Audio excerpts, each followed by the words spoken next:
All right, another episode of Drop the Mic, Handicast edition. Is that the best pun we've come up with yet? I actually like Handicast a lot. I All thought that right. was a good one. I think Cripplecast we said at one point. We've gone through a few names here, but The Crips comedy was pretty good too. Crips comedy. So Ted, for those of you that aren't familiar with the Kirk Minahan show, I'm sure people are coming in droves just to listen to me yap about comedy. So for anyone not familiar, Ted is in a wheelchair, and that's how I define him to people. If I ever introduce him to anyone, I would say this man is disabled. I think that's first and foremost about him, but he also does stand up. So we're going to talk some comedy today, obviously. We talked about this on Mike and the Minifans, Ted, but you said in your stand up now you're trying to get away from obviously talking about the fact that you're in a wheelchair. Yeah, so it's not so much I'm trying to get away from it. When I first got in, I kind of focused on it Yeah. because it's obviously the first thing that people notice about me. So I would make jokes about that. And then now I get more into other aspects of my life. So if the opportunity arises that I can make fun of the fact that I am in a wheelchair in this situation, I'll do it, but it's no longer the true focus. So recently I started doing, bits about how we're house hunting, and I do have to relate that back to being in a wheelchair because house hunting in a wheelchair is a lot different than if Yeah. you're not in a wheelchair. So I'll make jokes about the fact that one, people complain about the economy, but we have wheelchair people buying houses in this economy, so it can't be that bad. And two, does anybody else start with the stairs to get in and immediately rule out a house, or is that just me? All right, I like it. Do you think you could get away with doing a set where you don't address it at all? I always wonder about that. Like, I mean, I guess with my disability, it's not quite as obvious when I walk up on a stage, especially if I wear glasses or something. But I would feel like I would have to address it. Do you think you could ever just not just do a set where you just bullshit?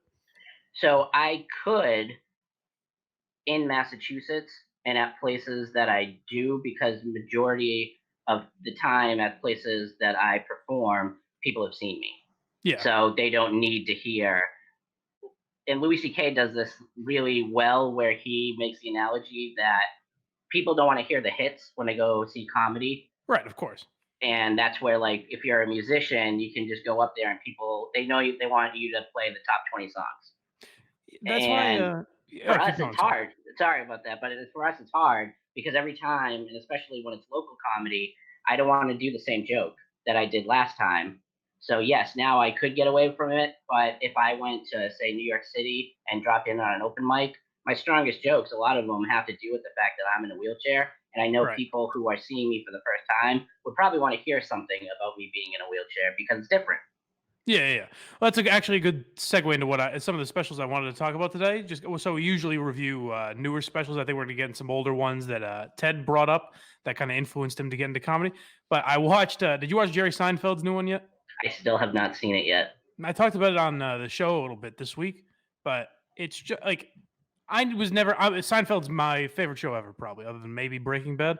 But Mhm. so I love Seinfeld, but I was never a huge Seinfeld fan as a stand-up. And a lot of it, he didn't do it in this special where he told old jokes. A few of them I've heard before, but it wasn't his old act necessarily like the last one was. But with Seinfeld, it's a lot, and he says it's like you just said about Louis, where like no one wants to hear you play the hits and stand up. Seinfeld believes they do, and I've never understood that philosophy where it's like you could see Seinfeld 3 times over the span of 3 years and see the same act every time, or 5 years, 10 years, whatever, and see the same act. That just seems like you're kind of cheating your fans almost. I feel like he's lucky with the fan base that he grew, that he, in fact, might be the exception to the rule where people might want to hear the hits because, in a weird way, that is partly what made him famous is the types of jokes that he tells. Yeah. So maybe an older crowd wouldn't mind being like, huh, I love this one as he starts going into, a rip about airlines or something like that. He's You know, he's too much now. he's I a think he's novelty act, in my he, opinion. yeah, a little bit. He's You leaned know? into that character a little bit where there's lines like in Seinfeld, it was never fucking on the note. Well, he was never an Archie Bunker character where he fucking hated people. It was always kind of this assumed thing that he was like neurotic. They never like hit you over the head and had to tell you this. Right. Whereas in his new act now, he has a line where he says, wait, something to the effect of, what's terrible in the news besides everything? or what's terrible with people besides something like that. And it's just like, Jerry, you don't have to fucking. We know you're Jerry Seinfeld. We know who you are. You don't have to beat us over the head with I'm this crotchety old guy now. It's like we got Right. it. It's not who you are. Yeah. And I would never take away what he did for comedy. I mean, Seinfeld, as you said, is one of the best shows of all time. One of my favorite shows of all time as well. And I would never take away, the fact that he did stand up for years, even before that, after that, everything. If you like Jerry and his stand up, that's great. And I've even run into this that when I first started doing comedy, I only had a few jokes. So no matter where I went, I told those same jokes because that's all I had. I was doing open Yeah. mics. I wasn't at the point where my comedy really evolved past those, and they got laughs originally. So I let that kind of go to my head at first, like, oh, these are great jokes. And then I realized that the same people were coming to each open mic, even if it was at a different venue. And the people that laughed the first time are now not laughing as much the next time. And if you don't get that laugh from the audience and you're just kind of talking to silence, it can really be just an awful long 5 minutes. So I That's think that's why, like, Jerry's Jerry. So people will laugh just because it's him and they paid a bunch of money to see him. But if right. you're a local comedian, a lot of people didn't pay anything to see you, and they're like, we know this one. Yeah, the analogy I used was if it was just Jerry Smith's Netflix special. If I watched that, I would be like, "Oh, okay, this is boring." I Right. would have no. But because it's Seinfeld, even I was like, "Oh, okay, it's not too bad." Like I ramped up a little bit just because it's Seinfeld. I'm wondering now how I'm going to handle this fucking Wilbur thing. I guess we're Uh, gonna have to go out and do some open mics, you and me. yeah, absolutely, Mike. I mean, anytime that you once they're actually open, Yeah, because like the rest of the state, they're closed mics. But it's gonna. But what's so what? What am I getting into with an open mic? Because there are only 10 people in the audience. I'm imagining a smattering. majority of them are just the comedians that are waiting to be called up to do Right. the open mic, and maybe their girlfriends or a friend. Yeah. So a lot of the open mics that I've been to are in the back room of either a restaurant or around a bar area on Right. some weeknight that the bar is trying to bring business in by offering free comedy. And it's a way for comedians. They come in, they sign a list, and the host just goes right down the list. Everybody gets either 3 or 5 minutes, depending on how busy it is. And you go up there, you try a couple jokes. If they laugh, they laugh. If they don't, you know what to either throw out or work for the next time that you go out. Yeah. See, I guess my fear is more if they don't laugh. Like I'll just tell myself, "Oh, it's only 10 people. They're not supposed to laugh, right?" And then I'll just bomb on fucking at the Wilbur, which will be great. But I feel You'll, like I'm gonna bomb either way, so I don't know how much pressure there is on me. That's the only thing keeping me the from only killing thing myself. that I will say that you have going for you at the Wilbur is you will have a sort of Jerry Seinfeld presence where Yes, that's what it you're is. Yeah. well, no, you know what I'm saying though? You're a character on a show that these people love. Yeah. But So it'll be the opposite effect though. They'll be ready to it could. They fucking might be ready to hate you for yeah. They'll be it. armed with tomatoes and whatever other old reference I can think of to throw at me. And unfortunately, you're gonna have Steve off to the side getting ready for all the sound bites that he's gonna play on the Oh, show I didn't even forever. think of that. Fuck. Not to put that in your head, but Jesus Christ. luckily for me, I was in front of like 20 strangers or comedians that I'd never really met.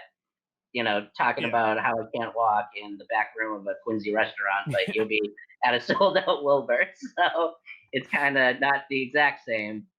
Well, But you are you worried also though that are you doing like a real routine or are you gonna do show references? Because no, you I can't really do show references at an open mic because people are gonna be like, right. "What is he talking about?" Well, There's that's a the thing is family. I've got some stuff planned that I'll have to cut out because it won't make it. Not that it's show references, but it wouldn't make any sense to an audience that doesn't know the show. You know what I'm Right. saying? Or that doesn't know me already, I guess. But there's some stuff that I'll be able to do in front of uh, uh, an audience that isn't familiar with me at all. But Right. that's the tough part about the stuff that I want to do that show is I can't really practice it at all because no matter. I mean, I get maybe I could do it in front of the audience, but no matter what, they're not going to know what the fuck I'm talking about. Yeah. I would definitely have some throwaway show references lined up for the Wilbur performance itself Right. because I think a little crowd service will do the set good Yeah. Yeah. Yeah. and get people ready for the show and all that. The other thing before we get into the specials and everything we want to talk about is I said on Twitter yesterday, we were talking about we should have our girlfriends do a podcast about the it should be a trilogy of fucking books, the process of getting two disabled men together and the humiliation that accompanies it. I'm like, please, can we do it Sunday or Saturday morning, or is Right. it just fucking scheduling conflicts? Like, I think you said like setting up a date with toddlers. Yeah, well, that was what my girlfriend had described it as, because I'm trying to go back and forth between you and her, and I'm like, do I make her drive an hour Right. on this place when she's out doing like chores today, and then you're trying to set up, Then I have to do your the same thing. schedule. Yeah. Yeah, exactly. And I'm like, am I asking for too much? Am I not asking for enough? And even trying to explain to her like what my role is for like I haven't even thought upcoming about that thing, really. because she didn't listen to the show. She knows I love the show, Right. but she hasn't really ever listened to anything other than parody songs I might play for her. And every parody song, I have to 5 minutes taken aside to be like, okay, well, this is guy Stephen Murphy. All right. And you know that 80s song Fame?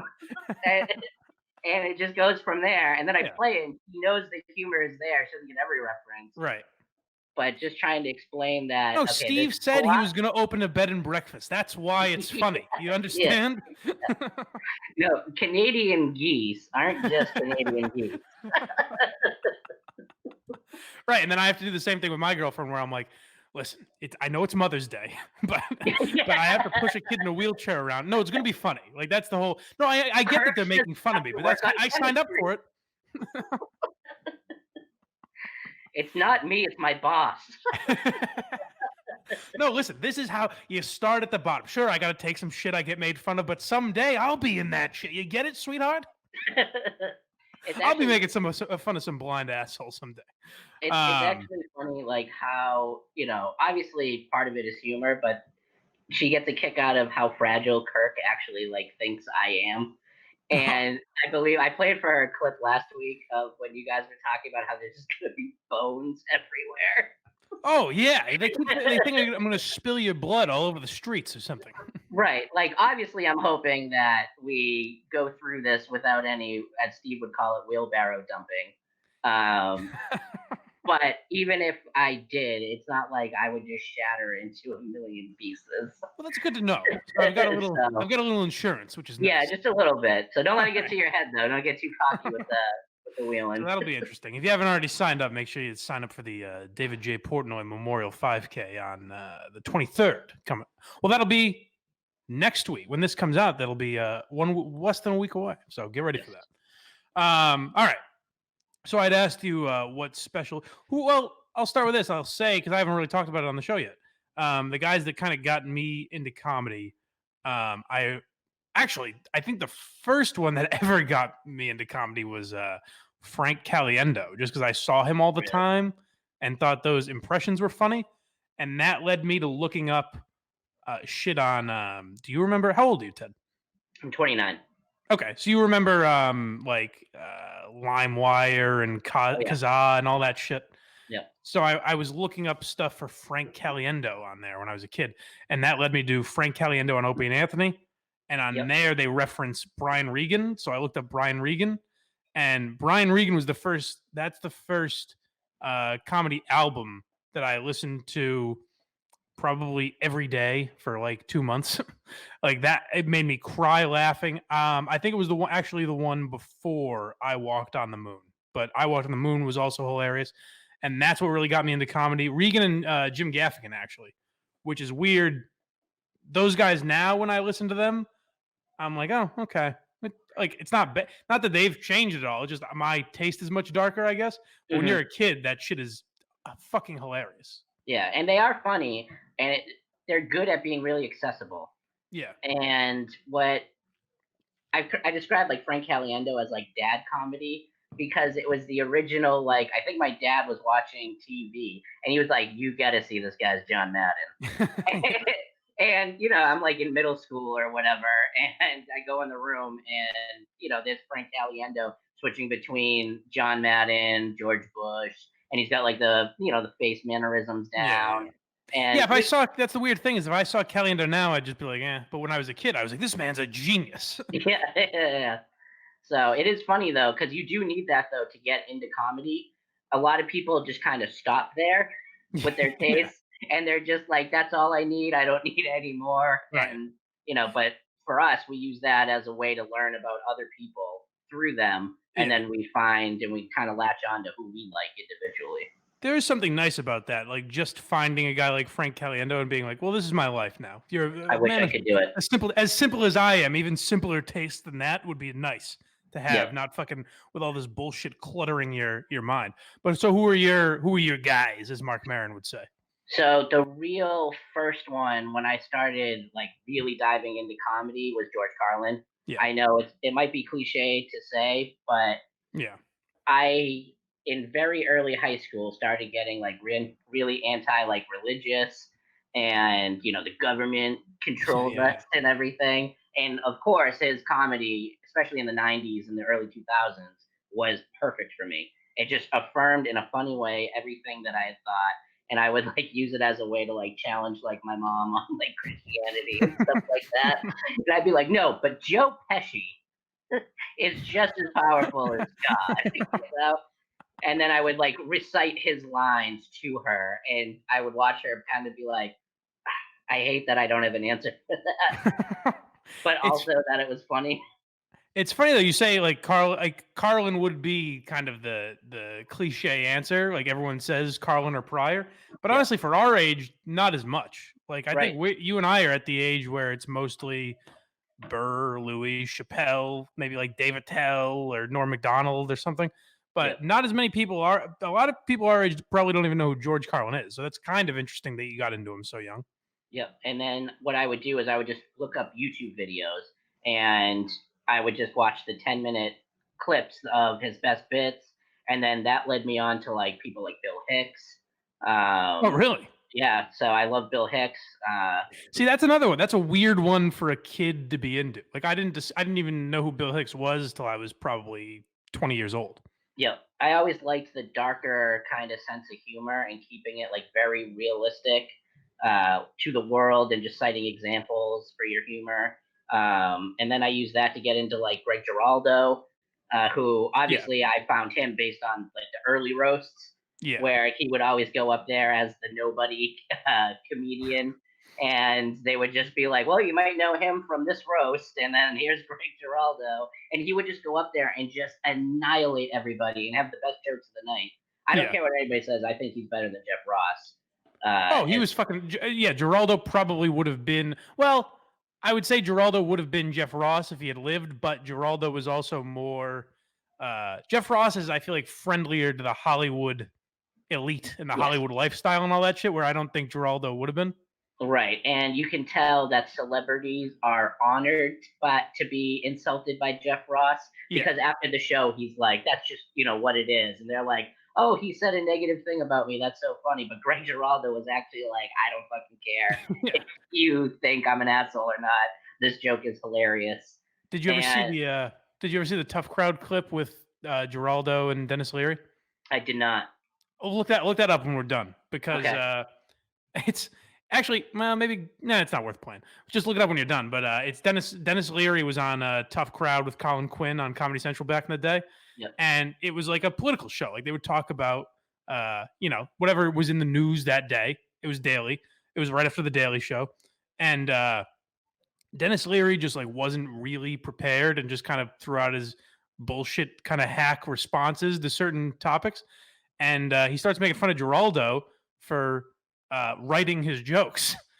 And Geraldo goes, "Yeah, actually, Dennis, that's what we do. This is a comedy show. Maybe if you tried that, your sitcom would still be on the air." Like he just didn't give a fuck. He was the greatest, and yeah, he wouldn't have been Jeff Ross really because he wouldn't have given as much of a fuck. I think that's kind of more our generation's like him and Hedberg. Like if you're a comedy nerd, like those were two of the earlier guys you got into. Were Yep. Geraldo and Hedberg probably. And the part of his comedy that I loved, and he really paved the way for Jeselnik, I think, influence wise, Yeah. is that he had the swerve to all his jokes, especially in his stand up routines. So you would think you know where the joke's going and that you can predict the punchline, but then he would just kind of swerve it to even a darker place than Yeah. you thought it was going. And you're like, how does he even think of that? And one of my favorite ones is I know I sent it to you was his Midlife Vices Mhm. uh, stand up special, which I think was his second one that Yes. he did before he died. And he has a joke about how they elected a woman to the Supreme Court, Yeah. and he's like, "Can you imagine this? The sexism." People saying like, "Oh, she's gonna have her period, and she's not gonna be able to make sensical laws." Imagine that, the sexism. I mean, she's gonna be 60 years old. She hasn't had her period in 20 years. So like you thought you knew like where the joke's going, and then he gets even more fucked up like version of it. I think that's the same album where he talks about koala fucking, Yes, and then yes, his buddy he goes in this thing about koala fucking. His buddy goes, "No, no, no, that's ridiculous. What about the claws?" yes. And then he also talks about the lady peeing on the sidewalk when he got back to New York City. And he's like, and it was at that moment I'm watching this disgusting act. This woman just drops her trousers and pisses right on the side of the road. And I go, huh, I'm not really sure where women pee from. And I've been peed on. Talk about a failure of the public education system. And he just goes on a rant about education. Like, That's why it's kind of what you're the style you're kind of talking about is very similar to what Chappelle kind of turned into. Where mhm. I remember I saw Chappelle do this live in Providence, and then it's on one of his newer Netflix specials. But it's this long. He gets into like the history of the country, really, like from women's suffrage to the assassination of John Kennedy and Martin Luther King and Robert F. Kennedy, and he does this kind of almost like poetic trip through time. And then he goes, it's amazing to think during all that, Bill Cosby raped like 50 women.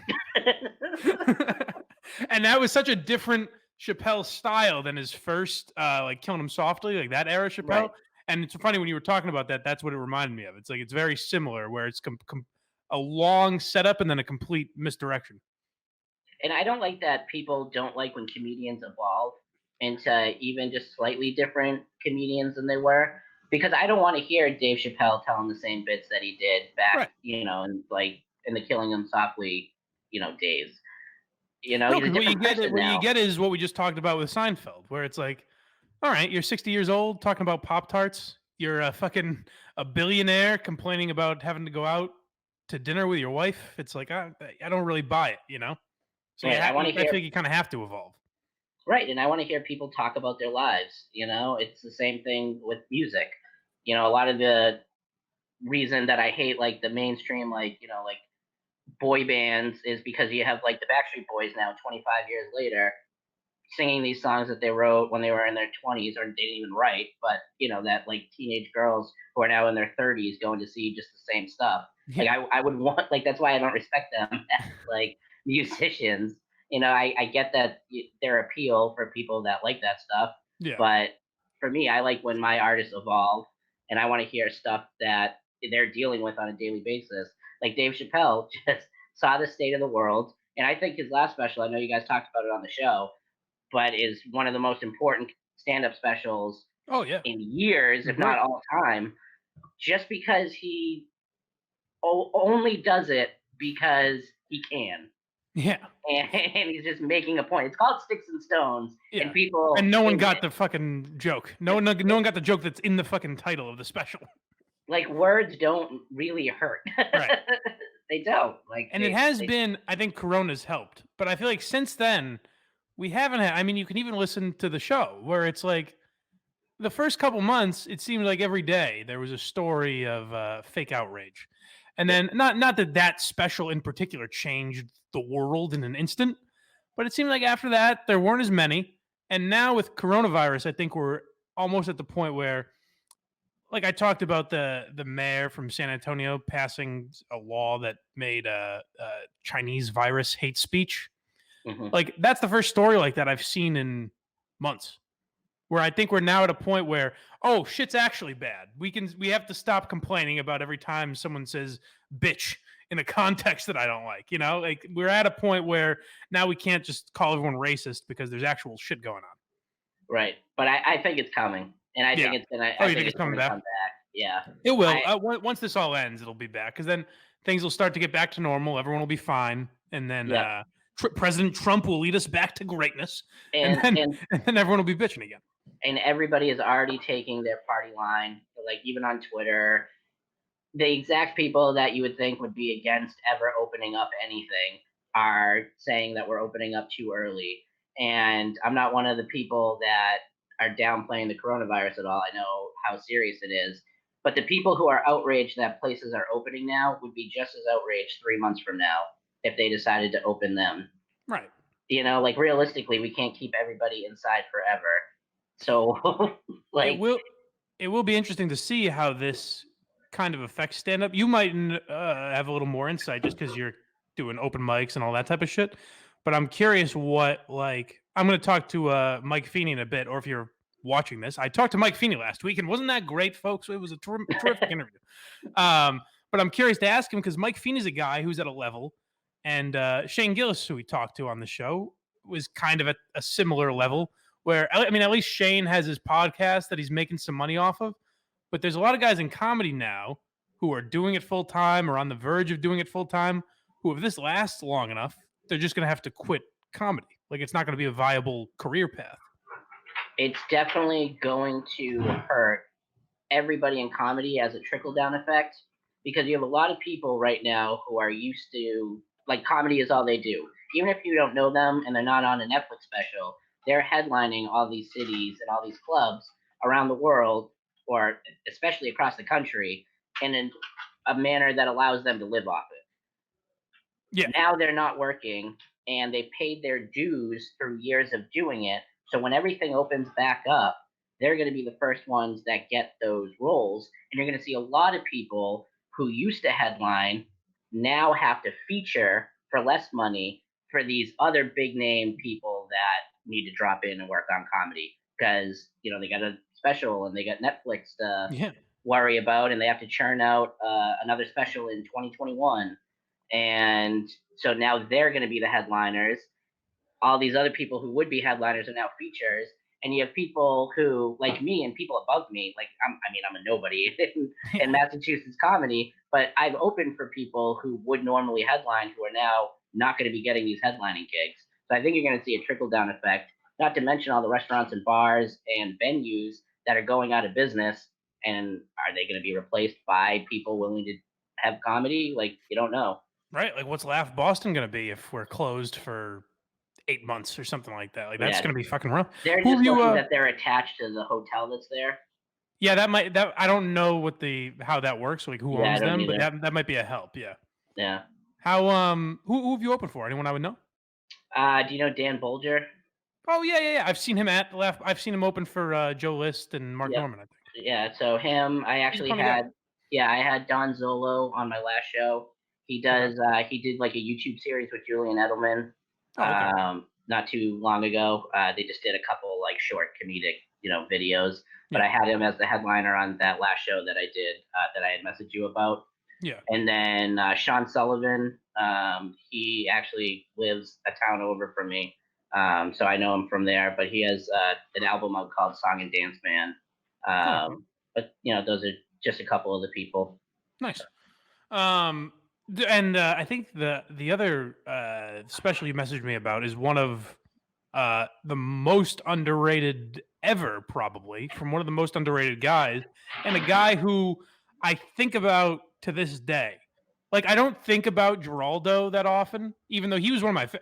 I was a much bigger Greg Giraldo fan when he died than I was of Patrice O'Neill. Like I loved Greg Giraldo, but I don't really think about Greg Giraldo unless he's brought up now. Patrice, I think about all the time because so many situations come up now where I'm like, oh, I would love to hear Patrice O'Neill's take on this. I wish he had a podcast during this time. And honestly, I wonder how different the world would be with Patrice O'Neill. Because if you've ever seen his, the famous clip from when he was defending Imus and Opie and Anthony on Fox News, one of the greatest defenses of free speech and comedy ever. And I just wonder if he would have been a voice that's appreciated or if he would have already been canceled by now if he were still alive. I don't think you could cancel Patrice. No, I don't think so either.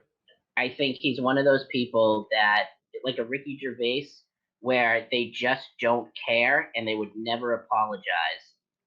Even if they ever felt they were wrong, they would just be like, it's a joke. Yeah. You What am I know, going to like, apologize for? I'm not offended. It must suck that you are. I'm going Yeah. to move on with my day. And Patrice, he would joke, but he was so serious about everything that he would joke about, Yeah. which made him, in my opinion, one of the greatest. And unfortunately, obviously, he died so young. And Yeah. He he's was one only of those, 41. right? He's one of those rare people that, as hilarious as his stand-up is, I think he's even funnier when he just has a microphone in the studio in front of him. And he was on Opie and Anthony. Mhm. All those appearances are hilarious, and everybody in the room is funnier because he's there. Yeah. And also his Cult of Black Phillip, his Yeah. whole series. I mean, it's all on YouTube for anybody that wants to check it out. But he gives relationship advice, and it's just so funny. And it's all backed up because his wife was even like, "Yeah, yep, he does have side bitches." You know? Yeah, that's why I say that about Patrice is that some of his philosophies about women would have absolutely gotten him can't or people attempt to cancel him now. Like he would have taken a lot of shit for that now, I think, but he just wouldn't have given a fuck. I don't think he ever would have apologized for it. Tough Crowd's another place you can get a lot of good Patrice shit as well. You haven't checked it. You didn't watch Tough Crowd at all when we were kids. So it was, yeah. I never really watched it when it was We were on. kind of young for it. I remember. Yeah, yeah. But yeah, go I've back. seen They clips. have a bunch of episodes on YouTube. A guy like you would love that shit, just because it's cool to see a lot of those guys. You see a young Bill Burr on some episodes, and Louis and Bobby Kelly and those guys. Like it's pretty funny to And watch. what's amazing is they were all friends, Yeah, like growing up in comedy. So I think they're the last great comedy group that ever like came out together at the same time. Like yeah. from You're seeing it. Yeah, I mean, it's weird how you're seeing it now, where like the West Coast group is Rogan, Tom Segura, Burt Kreischer, like Chris Andrew D'Elia. Santino and these guys, but it Yeah. doesn't have the same feel that they did because those guys are honestly more mainstream. You know where you get it more is like the Legion of Skanks guys a little bit. Like that with Skankfest and everything they do, that seems like almost an underground cultish following the way Norton, Burr, Colin Yep. Quinn, all those guys were. I saw a poster recently from, I think it was in the sometime in the mid '90s, but it was for the Comedy Studio in Harvard Square. It recently changed to a different location, but just it was crazy to see that it had Dave Chappelle, Bill Burr, uh, Dane Cook. Who else was on it? Louis C.K. was on it. No, Jesus. Patrice O'Neill, and they were all on the same show. And then they had this nobody that I've never heard of headlining. Really? Yeah, it was like all these people, and it was like this other random person headlining. It's crazy to think that I've seen shows at the Comedy Studio, just to watch people I'm friends with Yeah. perform there, and you could just this was just a random night on some like Wednesday, I think it was Yeah, back you in could the just walk '90s. in and see Burr or Yeah, Chappelle. like like it'd be crazy to see that, Yeah. but you didn't know at the time if you went that these people were going to be anybody. And it's before social media. Like now, there's a pressure to when you're done telling a joke, you might as well put it on YouTube and share it to Twitter and get some views. Get your Yeah, name out right. there, like, hey, I'm funny. Whereas back Right. then, all they had was another show to prove that they were They just funny. had to find you, yeah. Yeah, But so yeah, Elephant in the Room, one of the most underrated specials ever. I would definitely. I mean, I think it's available on YouTube and everywhere. I think you can just go watch it for free. Um, but it's funny. It was funny to watch. You didn't get this as much with Patrice. Like even he offended people in death. Where like Hedberg, when Hedberg died, there was this groundswell of, oh, I was always a Mitch Hedberg fan. People that never fucking heard of him is like, oh, I love Mitch Hedberg. Patrice didn't have that as much. So it's even like people were afraid of him. I feel like kind of after he died, where you didn't get that groundswell of love from people. yeah. His crew loved him, but unfortunately, Right. I believe Elephant in the Room, did that come out like right after he died, Right or it was before. right I think it before? was a few months before. Yeah. And that was like the first actual like special that he ever did. Hmm. So it was a long time coming for him to get that special, and then it premiered, and then he died. Yeah. And unfortunately for him, he doesn't have a lot of video of his No. comedy, It's and all it's if you want to hard. check out if you like this and you want to check out Patrice O'Neill, like Ted said, go check out Beige Phillip or Opie and Anthony or Tough Crowd because those are the only places you'll really get him, other than Elephant in the Room. And then I think after he died, they released an album called I want to say it was Mr. P or something like that, Mhm. And which then was released after he died. But and then every year after that, they did like a charity event where like Bill Burr and all they these still people do it, had. yeah. It's actually kind of weird the way they do it now because at first it was Burr, Rich Voss would host, Jim Norton, Bob Kelly, Colin Quinn, Dave Attell. I think Louis filled in for Burr one year when he couldn't make it. But now it's like Andrew Schultz, fucking who's the kid they had on it this year? Michael Che was on it this year. Like people that didn't even know Patrice, which I think is an odd move. And I also think it's weird that the money still goes to like Patrice's mom, where it's like, well, all right, how it seems like an odd charity, but Yeah, no, it goes directly to like Patrice's family. yeah, which is a little Like, strange at this point, but yeah, I mean, he probably doesn't have that many royalties. that's true. That's true too. I mean, he was in The Office, but Yeah, but he unfortunately he's like second fiddle to Craig Robinson, yeah, Craig Robinson. yeah, You know, like he has like that one main line where he tells Kelly like you would love to swim with this sea monster, yeah. and then like she's like beat him up, Ryan, and he's like apologize. Apologize to the gentleman, Kelly. Yeah, Well, which is you know what else hilarious. he did? This was like a month before he died. His last swan song, I guess, was he did the Charlie Sheen roast, literally like 2 or 3 weeks before he went into a coma. Yeah, and he told. I'm, I'm trying to think. I think it was William Shatner. Have you ever Yes, heard William Shatner tell that story? yeah, That I think so. Yeah, yeah, like William Shatner goes up to him and like asks him how he's doing, and he basically like foreshadows that he's gonna die soon. yeah, And like he kind of like broke down backstage to like William Shatner about it, and then a couple of weeks later he goes into a coma. yeah. So Well, he even joked about it on that special. He goes, Jesus, everyone's attacking me. I got diabetes. I'm a victim. yeah, But yeah, Patrice is one of the greats. If you haven't seen Elephant in the Room, that's an incredibly underrated special. So go check that out. Last thing I did want to say, I know you mentioned Bill Burr as well as being like kind of one of your influences. hmm He's a guy I've kind of mentioned it. This might honestly be just Kirk getting in my head. yeah. No, I was about to bring it up, but go ahead. But now when I listen to Bill Burr, I'm like, ah, shit, is he getting to be kind of a tired old man? And the reason I think that is, it's because Kirk's completely gotten in my head with that shit.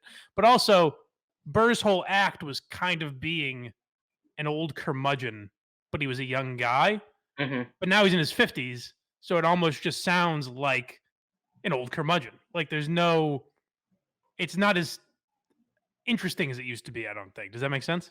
Yeah, no, I totally agree. I was gonna say when it came to Bill Burr, I can't listen to his podcast anymore.